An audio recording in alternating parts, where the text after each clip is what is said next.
إذا السماء انفطرت وإذا الكواكب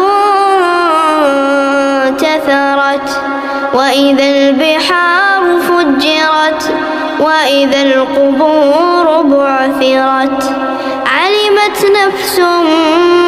ما قدمت وأخرت يا أيها الإنسان ما غرك بربك الكريم الذي خلقك فسواك فعدلك في أي صورة ما شاء ركبك